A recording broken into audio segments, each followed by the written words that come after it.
কিছুদিন আগে আমি একটা ভিডিও দিয়েছিলাম, যে ভিডিওতে আমার এক স্টুডেন্ট যে জিএনএম পড়ছে জলপাইগুড়ি মেডিকেল কলেজে, সে বলেছিল যে সে দার্জিলিংয়ে প্রথমে অ্যাডমিশন নিয়েছিল, তারপরে জলপাইগুড়িতে ট্রান্সফার হয়ে গেছে। তো সেই কথাটা শোনার পর অনেকেই আমায় মেসেজ করছে, আমার কাছে জানতে চাইছে, দাদা কীভাবে ট্রান্সফার হব, আমি অমুক এনটিএসে পড়ি এবং অমুক এনটিএসে যেতে চাই, কি করতে হবে, কি প্রসেস আছে। তো ঠিক আছে, আমি বলবো সে ব্যাপারে কি প্রসেস আছে না আছে।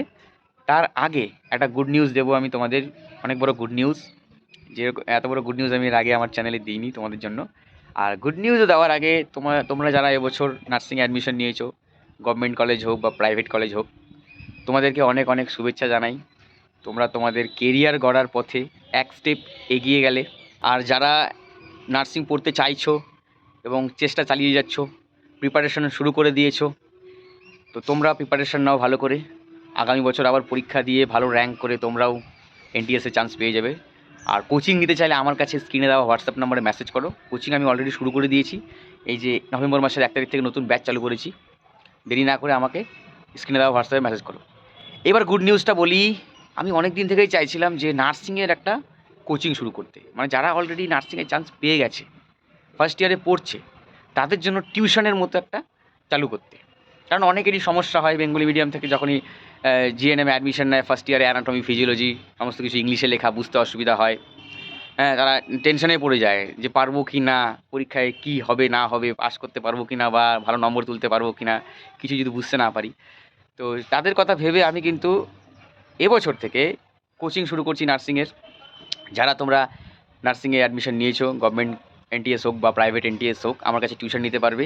অ্যানাটমি ফিজিওলজি রস অ্যান্ড উইলসনের বইটা যে আছে, মাইক্রোবায়োলজি সিপি পাভেজা, এবং কমিউনিটি হেলথ নার্সিং কে পার্ক, এই 3টে বই আমি ডিটেলসে ধরে ধরে আমি পড়াবো, যেভাবে আমি এনএম জিএনএমের কোচিং করাই সেভাবেই।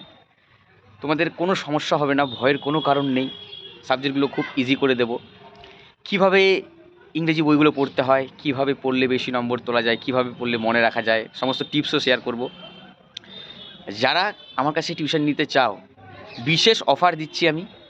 দেরি না করে স্ক্রিনে দেওয়া হোয়াটসঅ্যাপ নাম্বারে আমায় মেসেজ করে বলবে, স্যার আমি জিএনএমের কোচিং নিতে চাই, ফার্স্ট ইয়ারের সাবজেক্টগুলো। কারণ দেখো, হোয়াটসঅ্যাপে তো ওরাও মেসেজ করে যারা এনএম জিএনএম এন্ট্রান্স প্রিপারেশন নিতে চায়। তো তোমরা লিখবে আমি জিএনএম ফার্স্ট ইয়ারের কোচিং নিতে চাই। এই 3টে সাবজেক্টের টোটাল কোর্স ডিউরেশান 8 মাস। 8 মাসের মধ্যে তোমাদের এই 3টে সাবজেক্টে যা সিলেবাস আছে আমি কমপ্লিট করিয়ে দেবো। এবার কোর্স ফির ব্যাপারে বলি। কোর্স ফি শুনলে অবাক হয়ে যাবে, এত কম কোর্স ফিতে কেউ কোনোদিনও হয়তো পড়ায়নি। এই 8 মাসের টোটাল কোর্স ফি 999 টাকা। হ্যাঁ, ঠিকই শুনছো, 999 টাকায় 3টা সাবজেক্ট পুরো 8 মাস পড়াবো। যেহেতু প্রথমবার এই ব্যাচ চালু করছি, সেজন্য ফিসটা এত কম। পরবর্তী থেকে আবার বেড়ে যাবে, পরের বছর থেকে বাড়িয়ে দেবো। তো দেরি না করে তোমরা ইমিডিয়েট হোয়াটসঅ্যাপ করো। দেখো যেহেতু কোর্স ফি এত কম, সবাই কন্ট্যাক্ট করবে আমার সাথে। তো আমি লিমিটেড সিট সংখ্যা রাখলাম। পড়তে চাইলে আর ভেবো না, ইমিডিয়েট আমায় হোয়াটসঅ্যাপ করো। এবার ট্রান্সফারের ব্যাপারে কিছু বলি। দেখো, তোমরা যে ভিডিওটা দেখেছিলে, আমার যে ক্যান্ডিডেটটা দার্জিলিং থেকে জলপাইগুড়িতে এসেছিলো, সে কিন্তু অনেক দিন পরে ট্রান্সফার করেছিল। মেবি 2-3 মাস ও দার্জিলিংয়ে ছিল এবং সেখানেই ক্লাস করতো। মোট কথা রেজিস্ট্রেশনের আগে আগে ট্রান্সফারটা তোমরা করে নেবে। তো এই মুহূর্তে সবেমাত্র অ্যাডমিশন শেষ হয়েছে। যে যারা মিউচুয়াল ট্রান্সফার করতে চাও, তো তোমরা নিজস্ব এনটিএসের প্রিন্সিপালের সাথে কথা বলো যে ম্যাম ট্রান্সফারটা কি এখন করা যাবে, না কবে করা যাবে, একটু কী প্রসেস আছে বলুন। প্রসেস তো ওটাই বলবে, স্বাস্থ্য ভবনে চিঠি করতেই বলবে, কিন্তু কখন ট্রান্সফারটা হবে সেটা তোমার এনটিএসের প্রিন্সিপালই বলতে পারবে। আর যারা মিউচুয়াল নয়, জাস্ট এমনি ট্রান্সফার হতে চায়, তো এমনি ট্রান্সফার তুমি কখন হতে পারবে, যখন তুমি যে এনটিএসে যেতে চাইছো সেখানে কোনো ভ্যাকেন্ট সিট আছে। তো ভ্যাকেন্ট সিট তো এখন নেই, সবেমাত্র অ্যাডমিশন সবাই হয়েছে। এবার অনেকেই 1-2 মাস ক্লাস করার পর কি ছেড়ে দেয়, ভালো লাগে না, নার্সিং থাকতে পারে না বাইরে গিয়ে। তো বিভিন্ন কারণে যারা ছেড়ে দেয়, সেই ভ্যাকেন্ট সিটগুলোতে তুমি ট্রান্সফার হতে পারবে। তো এখন কী করে হবে, এখন তো কোনো বুদ্ধি নেই হওয়ার, সবগুলো গভর্নমেন্ট এনটিএসে সিট ফিল আপ। তো তোমাদেরকে কিছুদিন ধৈর্য ধরতে হবে আর খবর রাখতে হবে যে কোথায় কোথায় ভ্যাকেন্ট সিট আছে।